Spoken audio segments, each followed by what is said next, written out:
నమస్కారం సార్. నమస్కారం అమ్మా. సార్, ప్రస్తుతం చూసుకుంటే ప్రతి ఒక్కరిలోనూ అనారోగ్య సమస్యలు. ఏ ఆహారం తీసుకోవాలన్నా ఇది తింటే ఇదవుతుంది, ఇది తింటే ఈ జబ్బుల పాలవుతాము, ఇదొకటి బాగా భయపెడుతోంది సార్ ప్రతి ఒక్కరిని కూడా. ఇవన్నీ లేకుండా ఉండాలి అని అంటే మనం రసాయనాలు లేకుండా పండించే ఆహార పదార్థాలు తీసుకుంటే బాగుంటుంది అని మీరు చెప్తున్నారు. నిజంగా ఎటువంటి ఆహార పదార్థాలు తీసుకోవాలి, అసలు ఆ రకమైన వ్యవసాయం, ఆ పంటలు ఏ రకంగా పండించాలి సార్ మీ మాటల్లో? ఈ వ్యవసాయాన్ని సుభాష్ పాలేకర్ కృషి ఎస్పీకే ఓకే. నా గురువు శ్రీ సుభాష్ పాలేకర్ గారు. ఆహా. దీన్ని గో ఆధారిత వ్యవసాయం అని కూడా అంటారు. ఓకే. ఈ విధానం నేను 14 సంవత్సరాలు చేస్తున్నాను. నాకు 40 సంవత్సరాల వయసులో ఇది మొదలుపెట్టాను. గడిచిన ఈ 14 ఏళ్లలో నేను పండించుకొని నేను తినటం, నా శరీరాన్ని గమనించుకోవటం, ఎలాంటి ఒత్తిడి కానీ అనారోగ్య సమస్యలు కానీ ఏ రోజు ఒక అలోపతి హాస్పిటల్కి వెళ్ళి మందులు వాడటం కానీ నేను చేయలేదు. ఇలా ఒకప్పుడు ఈ భారతదేశం మొత్తం బతికిందే. నేను చేసిన కొత్తది కాదు. పాలేకర్ గారి విధానం కొత్తది కాదు. అనాదిగా దేశంలో ఆవులు ఉన్నాయి, ఆవు పేడతోని పంటలు పండించారు. కానీ కాలక్రమేణా జరిగిన ఈ హరిత విప్లవం తర్వాత, ఈ శ్వేత విప్లవం, వైట్ రెవల్యూషన్ తర్వాత మనకి పశు సంపద తగ్గిపోయింది. భూమి అంతా కూడా విష రసాయనాలతో పాడైపోయింది. ఈ క్రమంలో పాలేకర్ గారు ఏంటంటే ఒక ఆవు ఉంటే 30 ఎకరాలు ఎలా చేయొచ్చు అనేది ఆయన కల్పన చేశారు. ఒక ఆవుతో 30 ఎకరాలు సాధ్యపడుతుందా సార్? 14 ఏళ్ళ నుంచి నేను చేస్తున్నాను. ఇది నేను ఆచరించడానికి పాలేకర్ గారిని తీసుకొచ్చి సెమినార్స్ నిర్వహించాను. 5 ప్రోగ్రాంలు చేశాను తెలంగాణలో. తర్వాత నా పొలంలో రైతులు తీసుకొచ్చి చూపిస్తున్నా, ఇది వాస్తవం, ఇలా పండించుకోవాలి, ఇది మన జీవన విధానం అని. ఈ మార్పు మొదట్లో కన్నా ఇప్పుడు చాలా త్వరగా మారుతున్నారు జనం. కారణం, బజార్లో ఉన్నవి తిని ప్రకటనలో చూసిన వస్తువులు మోసపోయి, మంచిది అనుకుంటే, మంచిదని ఎలా ప్రామాణికం అంటే మంచి ప్యాకింగ్ చేసి సరికొత్త ప్యాకింగ్లో ఆకర్షణీయమైన రంగుల్లో ప్యాకింగ్ అంటున్నారు ప్రకటనలో. ఇవన్నీ మంచి లైటింగ్లో పెట్టి షోకేస్లో పెట్టినాక గ్రేడింగ్ చేసి పెడితే ఇది క్వాలిటీ అనుకుంటున్నారు. అది క్వాలిటీ కాదు. విష రసాయన లేని పంటలతో పండించిన ఆహారం క్వాలిటీ అనేది ఇప్పుడు అర్థమవుతుంది. దీని ద్వారా మారుతున్నారు. ఇది మంచి మార్పు మొదలైంది. మొదలైంది కాబట్టి తిరుమల స్వామివారు కూడా ఆ కరుణ దయతో గత 3 సంవత్సరాలు, ఏప్రిల్ వస్తే 3 ఏళ్ళు పూర్తి, స్వామివారికి ఇలా మేము పండించిన వాటితోనే నైవేద్యం జరుగుతుంది. ఇది ఈ సుభాష్ పాలేకర్ కృషికి ఇది మొదటి విజయం. అంతే కదా. అంత పెద్ద తిరుమల దేవస్థానంలో స్వామివారికి గర్భగుడిలోకి ప్రసాదం నిరంతరం 3 సంవత్సరాల నుంచి వెళుతుందంటే, అంటే దీనికి ఎంత పెద్ద అవార్డు ఇచ్చినా తక్కువే కదా. ఎట్లా వచ్చింది సార్ మీకు అసలు, అంటే స్వామివారికి పంపించే అవకాశం? ఇది ఈ ప్రేరణ కలిగించింది సబర్మతి. ఆవిడ ఒరిస్సాలో ఉంటారు. ఆవిడ సీడ్ యాక్టివిస్ట్, విత్తనాల మీద పనిచేసే ఉద్యమకారిణి. ఆవిడ ఒక ఇంటర్వ్యూ ఇచ్చారు ఒక 14-15 సంవత్సరాల క్రితం. తిరుమల వచ్చారు ఒరిస్సా నుంచి. అక్కడ ఏదో ఇంటర్వ్యూలో ఆవిడని కొంతమంది అడిగితే, మీ తిరుమల స్వామివారికి మీరు నైవేద్యం ఏం పెడుతున్నారు అని ఎదురు ప్రశ్న వేసింది ఆవిడ. మా పూరి జగన్నాథ్ టెంపుల్లో కృష్ణుడు కాలం నాటి బియ్యాలతోనే స్వామివారికి నైవేద్యం జరుగుతుంది. ప్రతిరోజు 3 రకాల బియ్యాలతో స్వామికి నైవేద్యం ఇస్తాం. మీరు బీపీటీ, సోనా మసూరి, ఈ 2 నేచర్ నుంచి వచ్చినవి కాదు, ఒక సైంటిస్ట్ తయారు చేసిన విత్తనాలు.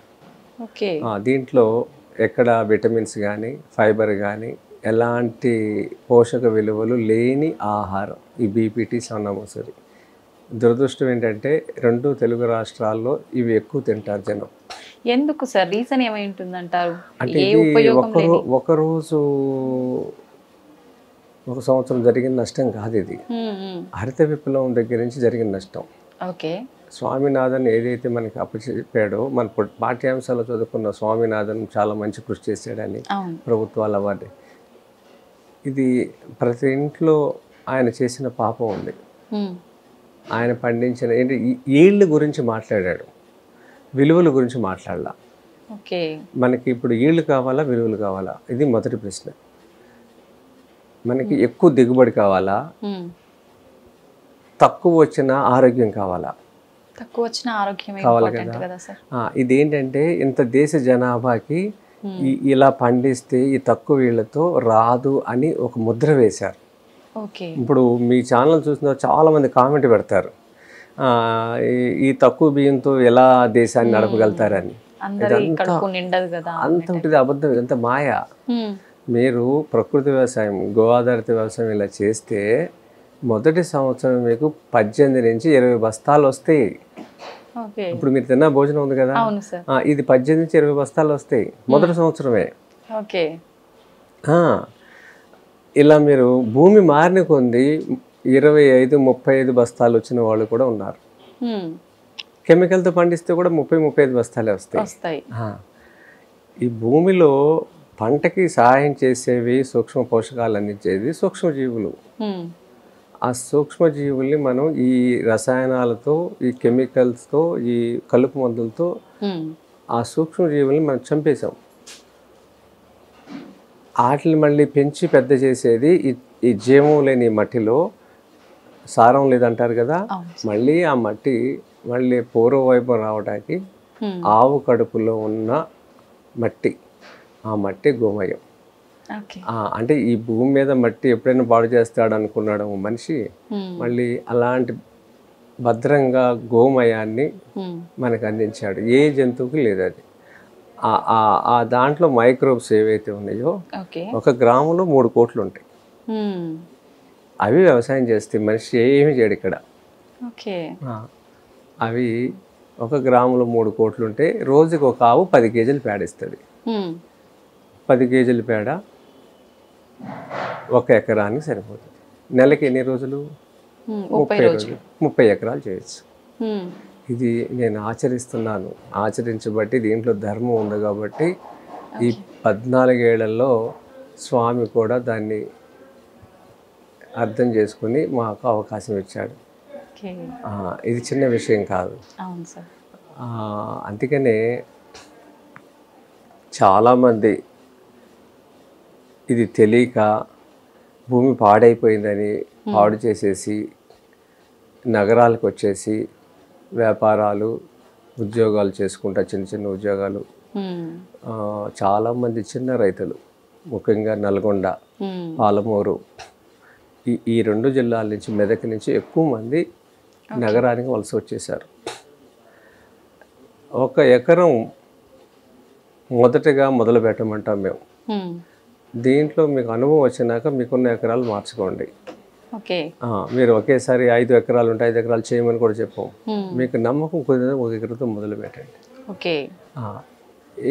దీనికి వాటర్ మేనేజ్మెంట్ ఎలా చేయాలో మేము చెప్తాం. మీకు మా బోర్లు ఎండిపోయినాయి అండి అని. ఈ ప్రకృతి వ్యవసాయం చేస్తూ ఉంటే, గో ఆధారిత వ్యవసాయం, మళ్ళీ వర్షపు నీళ్లు మీ భూమిలో పెరుగుతాయి. వర్షం పడినప్పుడు నీళ్లు పరిగెత్తవు. నీళ్లు కెమికల్ భూమిలో పండించినప్పుడు మన పంటలు వర్షం పడినప్పుడు భూమి అంతా కూడా అక్కడ ఈ ట్రాక్టర్లు దున్నటం, కెమికల్స్ వేయటం వల్ల సాయిల్ మైక్రోబ్స్ అన్నీ చచ్చిపోయి ఉంటాయి. దానివల్ల నీరు అనేది భూమిలో ఇంకదు, నీరు పరిగెడుతుంది.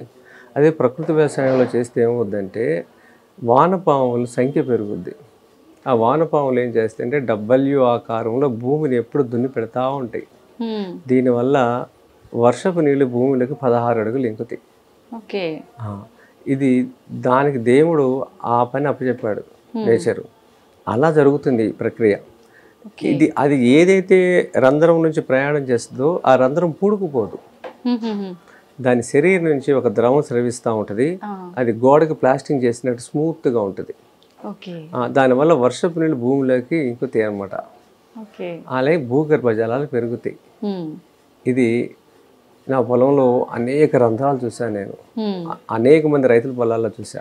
ఓకే. గోమయం బహిరంగ ప్రదేశాల్లో ఆవు తిరుగుతున్న చోట పడింది అనుకోండి, 4 రోజుల తర్వాత దాన్ని తిప్పి చూస్తే దాని కింద పురుగులు ఉంటాయి. అవును సార్. గమనించారా? అవును. ఆ రంధ్రాలు ఎక్కడి నుంచి వచ్చినాయి ఆ పురుగులు హ్మ్. కదా? ఆ భూమిని స్పాంజ్ లాగా మార్చేస్తుంది అది. ఓకే. ఆ సమతుల్యాన్ని కాపాడుద్ది అనమాట. వర్షపు నీళ్ళు లింకించి హ్మ్. ఇది బోర్లు ఎండిపోవు. గో ఆధారితం చేసే రైతుల పొలాల్లో హ్మ్. జీవితకాలంలో వాళ్ళ బోర్లు ఎండిపోవు. ఓకే. మనము ప్రకృతికి విరుద్ధంగా ప్రయాణం చేసాం కాబట్టి హ్మ్. అప్పులు చేసి బోర్లు వేసి అప్పులు చేసి మందులు తీసుకొచ్చి పంట దిగుబడి లేక మద్దతు ధర లేక అమ్ముకోలేక ఆత్మహత్యలు చేసుకున్నారు, లేకపోతే నగరానికి వలసలు వచ్చేసారు కదా. అవును సార్. ఇది కాదని చెప్పడానికి నేను ఆచరించి హ్మ్. తర్వాత పాలేకర్ గారిని తీసుకొచ్చి 5 సెమినార్స్ నిర్వహించి హ్మ్. ఇలా చేయటం జరిగింది. ఓకే. భోజనం ద్వారానే ఆరోగ్యం, హ్మ్. అంతేగాని మెడికల్ షాప్ ద్వారా ఆరోగ్యం రాదు. ఆ. మెడికల్ షాప్కు తాత ఎప్పుడు మెడికల్ షాప్కి వెళ్ళలేదు కదండి అవును సార్. కదా. తాత ఎప్పుడు హైబ్రిడ్ బియ్యం తినలేదు, లేదు. ప్యాకెట్ పాలు వాడలేదు కదా. అవును సార్. మరి తాత ఎలా అనుసరించాడు? హ్మ్. కుక్కర్లో వాడే తాత వాడలేదు. మట్టి గిన్నెలో వండుకున్నాడు కదా. హ్మ్. అలాంటివన్నీ తిరిగి మనం చేస్తే ఇప్పుడు ఉన్న హాస్పిటల్ అన్నీ ఖాళీగా ఉంటాయి. ఓకే. ఈ గ్యాస్ట్రో ఎంట్రాలజీ ఎంతోమంది వెళ్తున్నారు రోజుకి, అవును సార్. ఇన్ని హాస్పిటల్. హ్మ్. దాంట్లో ముఖ్యంగా ఈ హోటల్ పరిశ్రమలు కానీ ఈ పెళ్ళిళ్ళలో కానీ అన్ని చోట్ల సామూహికంగా భోజనాలు ఉండే చోట అల్యూమినియం పాత్రలో వండుతున్నారు. హ్మ్. అల్యూమినియం పాత్రల ద్వారానే మనకి అన్నం అరగటం మొదలుపెట్టి గ్యాస్ ఫామ్ అవుతుంది. అన్నం కుళ్ళిపోతుంది. తిన్న ఓకే. అరగాలి, ఆ. కుళ్ళకూడదు. ఓకే. దానికి మనం వాడుకోవాల్సిన మెటల్స్ అనేది చాలా ఇంపార్టెంట్. హ్మ్. ఇత్తడి గిన్నెలు లేదా మట్టి మట్టి పాత్రలు, కంచు పాత్రలు. హ్మ్. పూర్వం సామూహికంగా జరిగే వాళ్ళు కూడా ఇళ్ళల్లో అవే ఉండేవి. హ్మ్. అందుకే చేతి వృత్తులు బతికాయి. ఇప్పుడు ఇది బరువు, దీనికి కడగటం కష్టం అని హ్మ్. తక్కువగా పని అయ్యే దాంట్లో చూసుకున్నాం. కానీ ఎక్కువగా మన శరీరాన్ని, మన ఆరోగ్యాన్ని భారం అయిపోయింది. ఇప్పుడు మనకి పాడు చేసుకుంటున్నాం. అందుకని అవన్నీ మార్చుకోవాల్సిందే. హ్మ్. ఈ భోజనాల్లో కూడా మీరు చూస్తున్నది ఇలా ఇత్తడి గిన్నెల్లో హ్మ్. వండిన భోజనమే అందరికి పెడుతున్నాం. ఇప్పుడు మన దగ్గర ఉండేవి మొత్తం ప్రతిదీ ఓకే. ఎందుకో తెలియదు కానీ, ఇలా చేస్తా నాకు తెలియదు కానీ, హ్మ్. ఇవన్నీ ఒక 15-20 ఏళ్ళ క్రితం ఇవన్నీ సేకరించా. ఆ. ఇలా వ్యవసాయం చేస్తాను నాకు తెలియదు, ఇలా వండుతాను పెడతాను కూడా తెలియదు. కానీ ఇవన్నీ నేను కొనుక్కున్నా. ఎందుకు కొనుక్కున్నా? ఇష్టం నాకు ఇత్తడంటే. ఓ. అలా ఒక లారీడు ఉన్నాయి ఈ రూమ్ నుండి అవే. ఆహా. ఓకే. ఇలా అసలు వ్యవసాయం చేస్తాను లేదు, హ్మ్. భోజనం. కానీ ఇవన్నీ కొనుక్కున్నా. నేను బేగం బజార్ వెళ్తే ఇవి కొనుక్కునే వెళ్ళి హ్మ్. మెటా షాప్ అనేది సంబంధించిన వస్తువులు కొనటానికి వెళ్ళేవాడిని. మా మాస్టర్ అనేవాడు, హ్మ్. నువ్వు వచ్చిన దేనికి, నువ్వు కొనే ఏంటి అనేవాడు. హ్మ్. అవన్నీ కొన్నా. ఇప్పుడు అవి బజార్లో దొరకవు ఇతర సామాన్లు. మీకు చూపిస్తా, మేము వండేవి ఇంత పెద్ద పెద్ద తిరిగినవి. హ్మ్. ఇప్పుడు అవన్నీ కరిగించేశారు అంతా. ఖర్చు కూడా చాలా ఎక్కువ ఉంటుంది సార్ వాటికి, ఇత్తడి చాలా ఎక్కువ హ్మ్. మనం కంపేర్ టు స్టీల్తో స్టీల్ చూసుకుంటే ఎక్కువ. అల్యూమినియంతో చూసుకుంటే. కానీ మన శరీరానికి అందాల్సిన కాపర్, ఐరన్ దాని ద్వారా అందుతుంది, వంట ద్వారా. ఓకే. అది అంటే జీవన శైలి ఏ రకంగా ఉండాలి సార్? మీరు అంటే ఇందాక నేను ఇక్కడ భోజనం చేసేటప్పుడు ఒకరిద్దరితో మాట్లాడితే వాళ్ళు చెప్పింది ఏంటంటే, రైస్ ఒక్కటే మార్చటం వల్ల ఇప్పుడు ఇక్కడ మనం పండించే ధాన్యాల్లో రైస్ డిఫరెంట్గా ఉన్నాయి కాబట్టి ఆ రైస్ ఒక్కటి చేంజ్ చేయడం వల్ల హెల్త్ ఇష్యూస్ చాలా వరకు కంట్రోల్ అయ్యాయి అని చెప్పి, ప్రెగ్నెంట్ లేడీస్ తినటం వల్ల కూడా వాళ్ళకి నార్మల్ డెలివరీస్ అయ్యాయని చెప్పి నేను విన్నాను సార్ వాళ్ళ మాటల్లో. ఏంటి సార్ దాని గురించి? ఒక రైస్ చేంజ్ చేయడం వల్ల ఇంత చేంజ్ జరుగుతుందంటారా? రైస్తో పాటు మనం మార్చవలసింది ప్రధానంగా ఒక 3-4 ఉన్నాయమ్మా. ఓకే. ఒకటి ఆయిల్స్ మార్చాలి. రిఫైన్డ్ ఆయిల్, ఏ బ్రాండ్ ఆయిల్ ఇంట్లోకి రాకూడదు. మనం ఇప్పుడు గానగలు పెరిగినాయి, చాలా చోట్ల ఎద్దు గానగలు వచ్చినాయి, చెక్క గానగలు వచ్చినాయి. దీంట్లో శ్రేష్టం అనేది నువ్వుల నూనె, లేదు కుసుమ నూనె, ఆవాల నూనె, కొబ్బరి నూనె. ఈ 4లో ఏ నూనె అయినా వాడుకోవచ్చు. మనం చాలా క్వాంటిటీ రిఫైన్డ్ ఆయిల్ వాడతాం. 100 గ్రామ్స్ వాడామనుకోండి, ఈ ఆయిల్ ఏవైనా సరే నేను చెప్పిన 4 35 to 40% వాడితే చాలు. ఓకే. అంతంత ఆయిల్స్ వాడక్కర్లేదు. అవసరం లేదు. కానీ మనం ఏంటంటే ఇది చాలా థిక్గా ఉంటుంది, మందంగా ఉంటుంది ఈ ఆయిల్. ఓకే. మనం అది పల్చగా ఉంటుంది రిఫైండ్ ఆయిల్. దీనివల్ల మన అన్నం కూర కలవదని ఎక్కువ వాడతాం, అంత వాడక్కర్లేదు. ఓకే. అప్పుడు కాస్ట్ పరంగా చూసుకుంటే కూడా ఇంచుమించు దీని ధరకి దాని దగ్గరికి వస్తాం మనం, రిఫైండ్ ఆయిల్ ధరకి. ఇది ఈ అలవాటు ఏంటంటే ఎక్కువ వాడేస్తున్నారు రిఫైండ్ ఆయిల్తో. ఇన్నాళ్ళు ప్రయాణంలో అదే క్వాంటిటీ వాడేస్తున్నారు, అంత వాడాల్సిన అవసరం లేనే లేదు. దీనివల్ల మీకు థైరాయిడ్ పోతుంది, ఒబిసిటీ పోద్ది, తర్వాత గ్యాస్ ప్రాబ్లం పోద్ది. దీంతోపాటు మనం కుండలో వండుకోవడం శ్రేష్టం, లేకపోతే ఇత్తడి గిన్నె, లేకపోతే కంచు గిన్నె. ఈ మెటల్ మీద ఎవరు మాట్లాడట్లా. ఇది చాలా ఇంపార్టెంట్. అంటే మేము ఇన్నాళ్ళు ప్రయాణంలో విత్తనం పోయిందని విత్తనం వెతికాము, వ్యవసాయం పోయిందని వ్యవసాయాన్ని పాలకరిదాన్ని ఆచరిస్తున్నాం. ఈ రెండు వచ్చిన తర్వాత అయిపోయింది అనుకున్నాం. కానీ వంట వండుకోవడం, వంట దేంట్లో వండుకోవడం అనేది ఎక్కడ లేదు మళ్ళీ. సో అందుకని పాలేకర్ గారు ఎన్ని చెప్తారు, వ్యవసాయం గురించి చెప్పారు, ఆవు గురించి చెప్పారు. అయితే ప్రాక్టికల్గా చూస్తే రోజుకి ఇంతమంది మేము ఫేస్ చేస్తున్నప్పుడు రైతులు ఎంతమంది వస్తారో ఈ కార్యాలయానికి, రైతుల కన్నా ఇప్పుడు బాధితులు ఎక్కువ మంది ఇచ్చేస్తున్నారు. సంతానం లేని వాళ్ళు, ఆడవాళ్ళ ప్రాబ్లమ్స్, ఇంకా షుగరు, ఒబిసిటీ, ఇవన్నీ అలా ఆహారంతోనే మనం మార్పు చేసుకోవాలి, కానీ హాస్పిటల్ ద్వారా కాదు. దాన్ని వదిలిపెట్టేసి అన్నీ చూసాం మనం, తినాల్సిన వదిలిపెట్టేసాం, అన్నీ చూసాం. అది సరిగ్గా నమలటం కూడా లేదు. నమలటం అనేది చాలా ఇంపార్టెంట్. ప్రతి ముద్ద 30 సార్లు నమలాలి, సమయం తీయాలి. ఆవు అనుకోండి గబగబ తినేస్తుంది, ఇంటికి వచ్చి నెమరు వేస్తుంది. మనకి ఆ సిస్టమ్ లేదు కదా. అందుకని అన్నం తింటున్నప్పుడు గ్లాస్ కూడా ఉండకూడదు అక్కడ.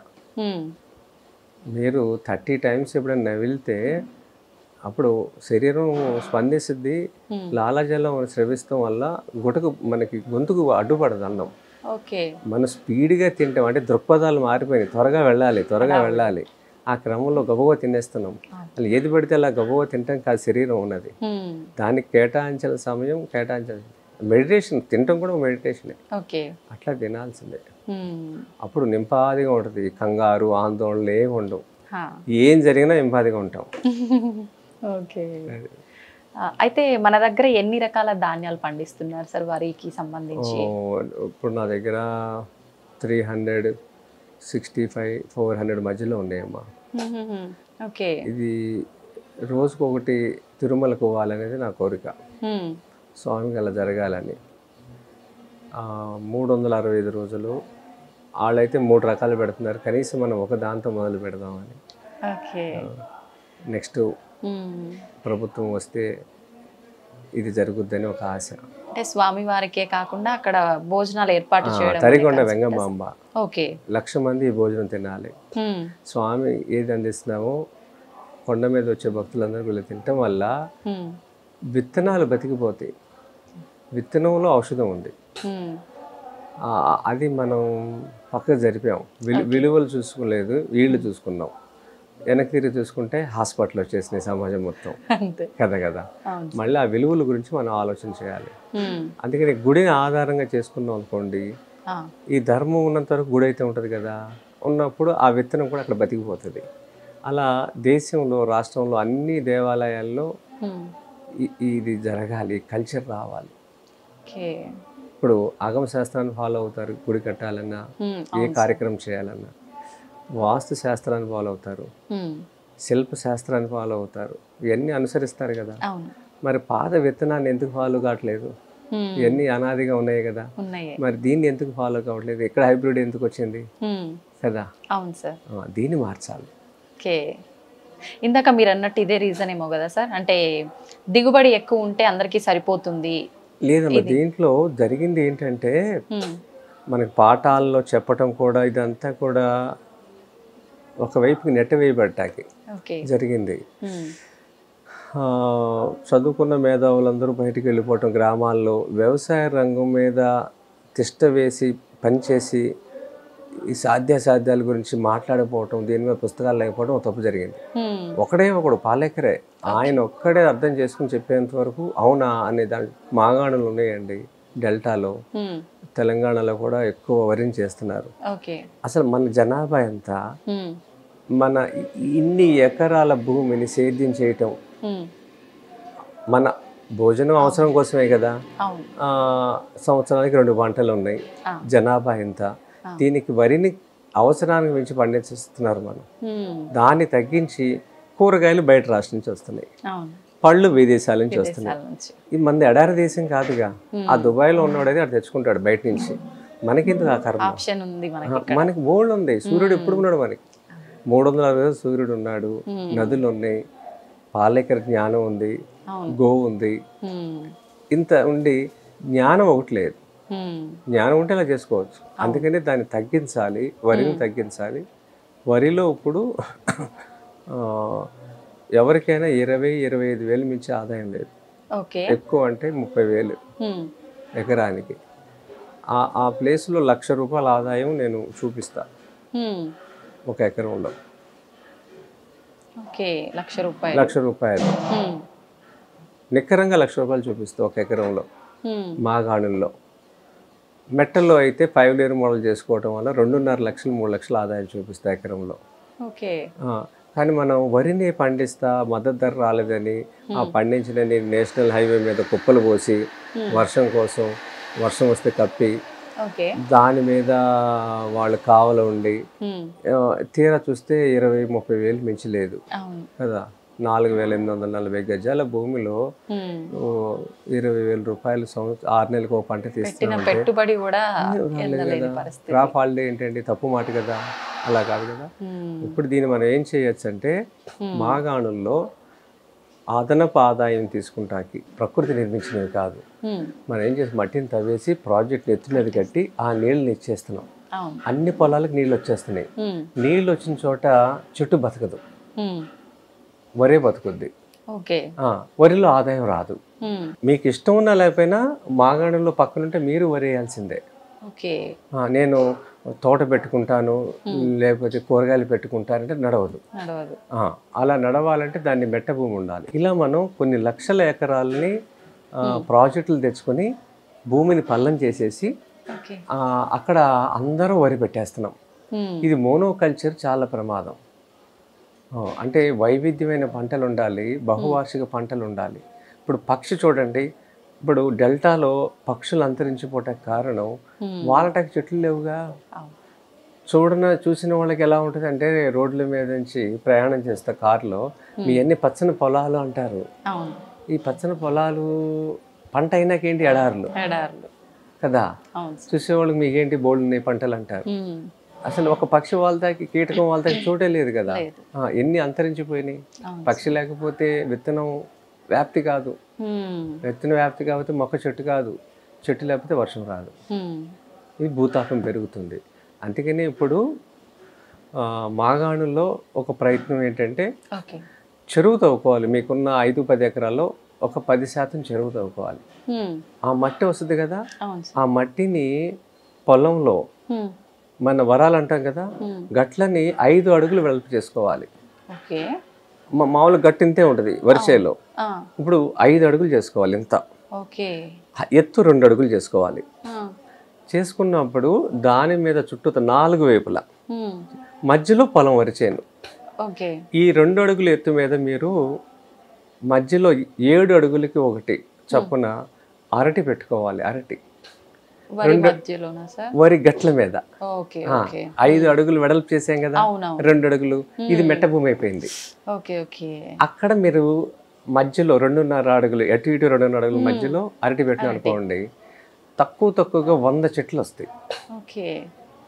100 చెట్లు వస్తే సంవత్సరానికి ఒక గెల వస్తుంది. తదిమాసరి నెక్స్ట్ ఇయర్ 9 నెలలకే గెల వస్తుంది. ఇలా గెల ₹300 అమ్ముకున్నా 100 చెట్ల ద్వారా ఎంత వస్తుంది? ₹30,000. వరిలో ఎంత వస్తుంది? 20-30 వేలు కదా. ఈ అంతర పంటల ద్వారా 30,000 వస్తుంది. మధ్యలో వరి పెట్టుకోండి. దీనికి ప్రత్యేకంగా యాజమాన్యం చేయక్కర్లా. ఈ చెరువు మన ఏదైతే వరి చేను నీళ్లు ఉంటుంది ఆ తేమ మీకు అందేస్తుంది. దానికి ప్రత్యేకించి పెట్టుబడి ఏం అక్కర్లా, ఓకే ఏం అక్కర్లా. ఎందుకంటే జూన్లో వర్షాలు మొదలవుతాయమ్మా. June, July, August, September, October, November, December, జనవరి వరకు వాతావరణంలో తేమ ఉంటుంది, ఇది ఉంటుంది. మనం 10% చెరువు తవ్వుకున్నాం కదా, ఆ 3-4 నెలలు మీరు తడిపెట్టుకోండి. జీవామృతం ఇచ్చినప్పుడు ఈ మొక్కలు వేసవి కాలంలో కూడా చనిపోవు, ఎదుగుదల తక్కువ ఉంటుంది. ఇది వానపాముల రంధ్రం ద్వారా మీకు నీటి ఆవిరి కణాలను పైకి అందిస్తుంది అనమాట. ఆ వానపాములు నీటి ఆవిరి, భూమి లోపల వేడి ఉంటుంది, ఉష్ణం ఉంటుంది, ఆ నీటి ఆవిరి కణాలని పై ఇడ్లీ వేసినప్పుడు అమ్మ మూత మీద ఆవిరి వస్తుంది కదా, అలాగే నీటి ఆవిరి కణాలు, క్యాపిలరీ ఫోర్స్, కేసు ఆకర్షణ శక్తి అంటారు. దీనివల్ల మీకు పైకి ఆ నీటి ఆవిరి కణాలు వచ్చి మొక్క చచ్చిపోదు. ఇది ఇలా 7 అడుగులు మొక్కకి మొక్క పెట్టి మధ్యలో మునగ మొక్క పెట్టాలి. అవి దగ్గర 80-100 మొక్కలు వస్తాయి. మునగ చెట్టు ఒక చెట్టుకి 50 నుంచి 100 కాయలు వస్తాయి సంవత్సరానికి. తక్కువ అదమవులు అదము. కాడ రూపాయి అమ్ముకున్నా 100 కాళ్ళు అంటే 100 రూపాయలు. 80 చెట్లు 8,000 రూపాయలు అది వస్తుంది. 38,000 పంట కంటే ఎక్కువ అది. ఇంకేం చేయొచ్చు అంటే మునగ చెట్టుకి తమలపాకు ఎక్కించాలి. తమలపాకు మీరు ₹1-2 అమ్మితే కూడా 100 ఆకులు ఈజీగా వస్తుంది ఒక చెట్టు నుంచి సంవత్సరానికి. ఇది మనం వరి మీదే ఆధారపడకుండా ఇలా చేసుకుంటే ఇంకా దాంట్లో ఆ మునగకిను అరటికి మధ్యలో గ్యాప్లో కంద పెట్టాలి. కంద కేజీ నుంచి 2 కేజీలు వస్తుంది. అలా చూసుకుంటే మొత్తం ఒక టన్ నుంచి 2 టన్నులు మనకి కంద వస్తుంది. 20 రూపాయలు కేజీ అమ్ముకున్నా అది ఒక దగ్గరగా ఒక 20 × 200 కేజీలు మీకు దగ్గర ఒక 20,000 అది వస్తుంది. ఈ విధంగా చూసుకుంటే మీకు ₹1,00,000 ఆదాయం వస్తుంది. ఇంకా చేసుకోవచ్చు అంటే ఈ అంచులు 5 అడుగులకు అటు ఇటు అంచుల మీద పసుపు పెట్టాలి. పసుపు ద్వారా మనకి ఈ ఎకరానికి తక్కువగా చూసుకుంటే 200 నుంచి 300 కేజీలు వస్తుంది.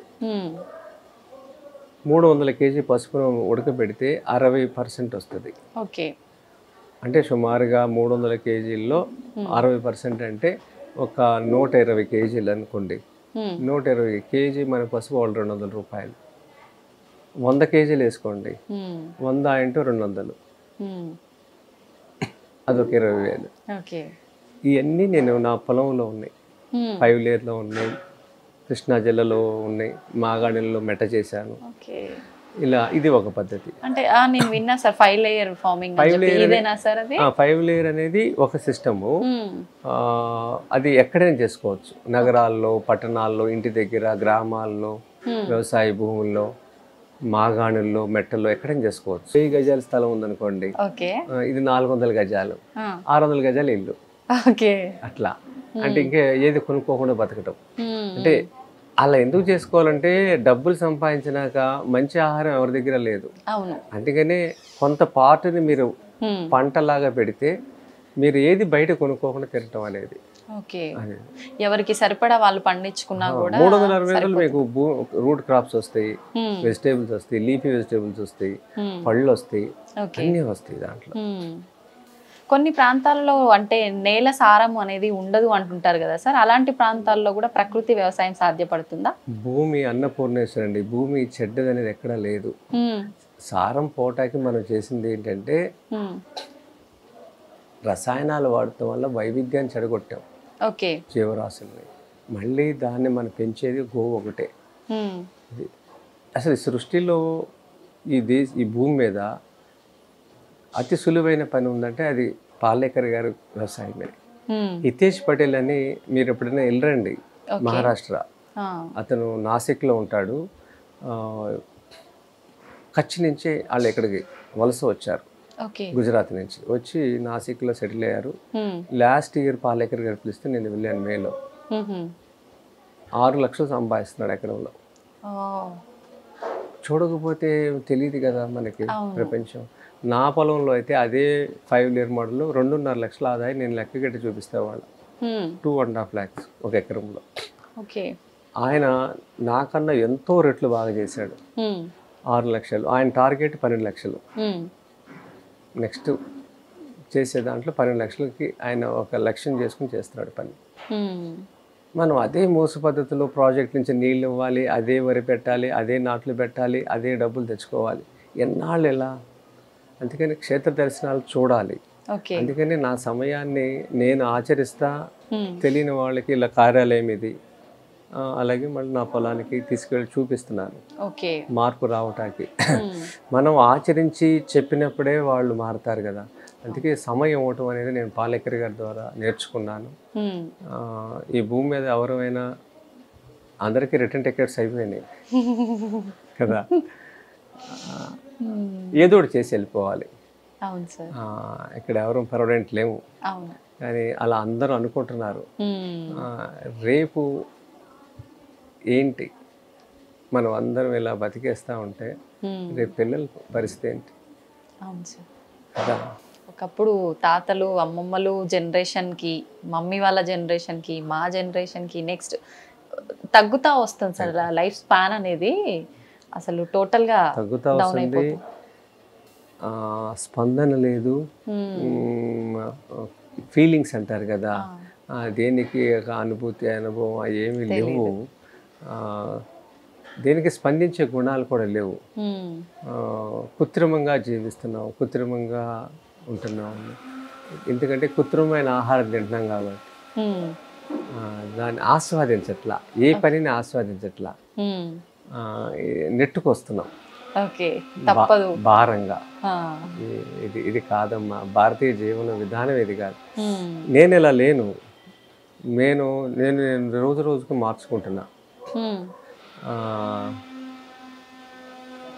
నేను నచ్చని వాళ్ళు కూడా చాలా మంది ఉంటారు, అంతే కదా. అందరు నచ్చాలని ఏం లేదు కదా. ఉంటారా సార్? అలా కూడా మంచే కదా సార్ చెప్తున్నారు. వాళ్ళు మంచివాళ్ళే, వాళ్ళు తింటే నా ఆహారం చెడ్డది. ఓకే, తినే ఆహారం వల్ల కూడా ఆలోచన విధానం మారిపోతుంది. ఓకే, జైసా అన్నయ్య వైసా అన్నయ్య కదా. సో ఆ ఆలోచనలు నేను వాళ్ళని కూడా ఏమి కోపగించుకోను. వాళ్ళు కూడా మంచి ఆహారం తినాలని కోరుకుంటాను. అది ఇవన్నీ మామూలే.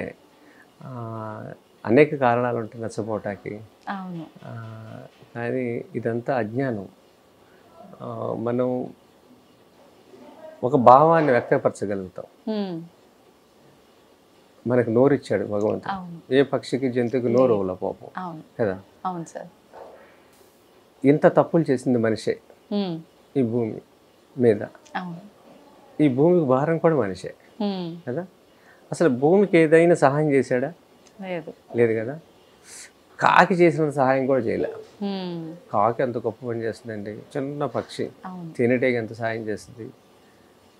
కాకి దాని జీవిత కాలంలో వేప గింజలు తిని ఇన్ని స్ప్రెడ్ చేయడం వల్ల ఇన్ని వేప మొక్కలు బహిరంగ ప్రదేశాల్లో ఉన్నాయని మనుషులు నాటిని కాదు, కాకులు నాటినాయి.